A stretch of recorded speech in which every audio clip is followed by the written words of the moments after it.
नई हलचल भी पैदा कर दी। राजधानी जयपुर में पहली बार प्रदेश कांग्रेस मुख्यालय में कांशीराम जयंती बनाई गई। इसके साथ ही राजनीतिक गलियारों में यह सवाल भी गूंजने लगा कि क्या कांग्रेस दलित राजनीति के उस प्रतीक को अपने करीब लाने की कोशिश कर रही है जिसने कभी कांग्रेस की राजनीति को खुली चुनौती दी थी। ये रिपोर्ट देखिए।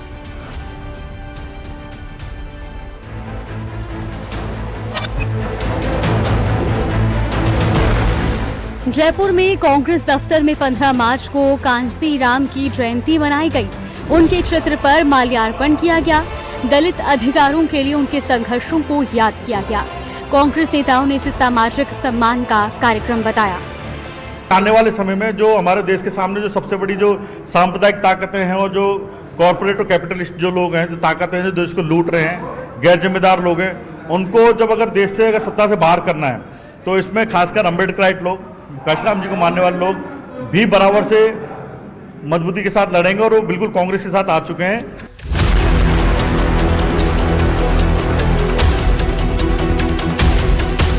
कांग्रेस कह रही है कि देश के संवैधानिक ढांचे के लिए कांग्रेस और बसपा का साथ आना जरूरी है, लेकिन राजनीतिक विश्लेषकों का कहना है कि चुनावी सियासत में प्रतीकों की अहमियत बहुत बड़ी होती है और कांशीराम का नाम दलित राजनीति में बेहद प्रभावशाली माना जाता है। इस पूरे घटनाक्रम की पृष्ठभूमि में राहुल गांधी का वो बयान है जिसने राजनीतिक बहस को हवा दी। लखनऊ में कांशीराम जयंती कार्यक्रम में राहुल गांधी ने कहा कि अगर जवाहरलाल नेहरू जीवित होते तो कांशीराम कांग्रेस के मुख्यमंत्री होते। जो पहले रास्ता था जिस पे हम चल रहे थे और तेजी से चलना था और उसमें कांग्रेस पार्टी की भी कमियां थी, इसीलिए कांशीराम जी सफल हुए। अगर कांग्रेस पार्टी अपना काम करती तो कांशीराम जी सक्सेस नहीं हो पाते। और मैंने किसी और से एक दिन कह दिया, पता नहीं सही कहा या गलत कहा, मगर अगर जवाहरलाल नेहरू जिंदा होते तो कांशीराम जी कांग्रेस के चीफ मिनिस्टर होते।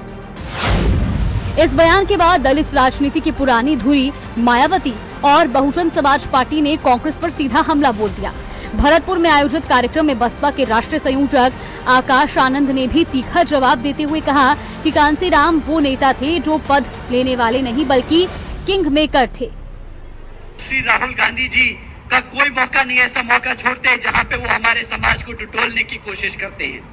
आज वो कसम खाते हैं कि अगर मान्यवर साहब कांशीराम जी नेहरू जी के समय में होते तो उन्हें नेहरू जी मुख्यमंत्री बनाते।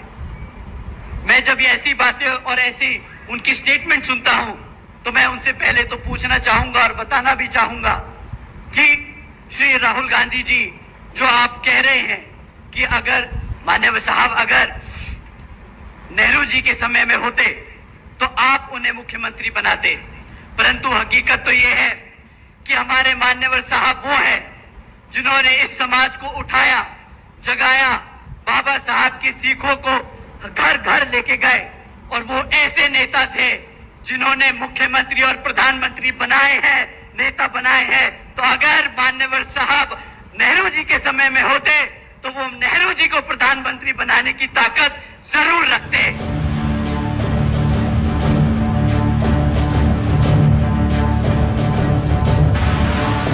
बेशक बसपा अपने सबसे बुरे दौर से गुजर रही है, लेकिन कांशीराम आज भी देश की राजनीति में प्रासंगिक बने हुए हैं और यही वजह है कि सभी पार्टियां उनके राजनीतिक विरासत को भुनाने की कोशिश में जुटी हुई है।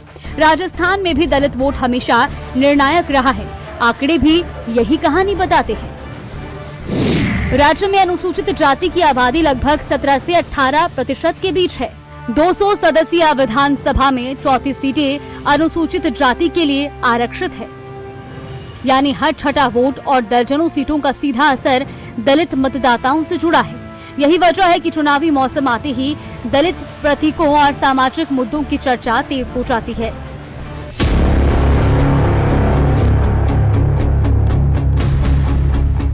राजस्थान में बसपा कभी उत्तर प्रदेश जैसी ताकत नहीं बन पाई, लेकिन कई चुनावों में उसने चौंकाया जरूर है। 2008 विधानसभा चुनाव में बसपा ने 6 सीटें जीतकर अपना सर्वश्रेष्ठ प्रदर्शन किया था और करीब 7% वोट हासिल किए थे। ये जीत मुख्यतः भरतपुर, धौलपुर, करौली और दौसा जैसी पूर्वी राजस्थान के जिलों से आई थी। इसके बाद 2013 में 3 सीटें, 2018 में फिर 6 सीटें और 2023 में 2 सीटें बसपा के खाते में आई। पूर्वी राजस्थान के जाटव और अन्य दलित बहुल इलाकों में बसपा की पकड़ अब भी चर्चा में रहती है।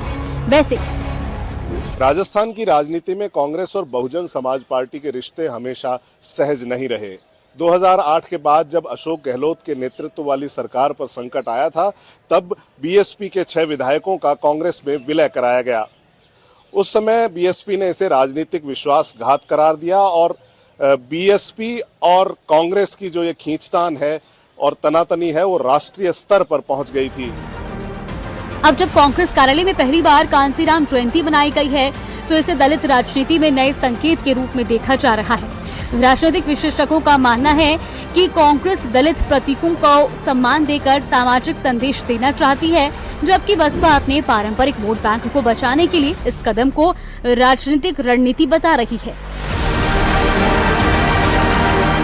कांग्रेस की कोशिश ये है कि दलित वोटर्स को लुभाया जाए, न सिर्फ आने वाले जो यूपी चुनाव को लेकर के इस चीज को महत्वपूर्ण रणनीति के रूप में देखा जा रहा है, बल्कि प्रदेश में भी एससी वोटर्स को लुभाने के लिए इसे कांग्रेस की एक बहुत ही तैयारी के साथ की गई रणनीति माना जा रहा है। देखना ये होगा कि इस तैयारी के नतीजे कैसे होते हैं। कैमरा पर्सन मान सिंह के साथ में अरबाज अहमद, न्यूज़ 18 के लिए जयपुर से।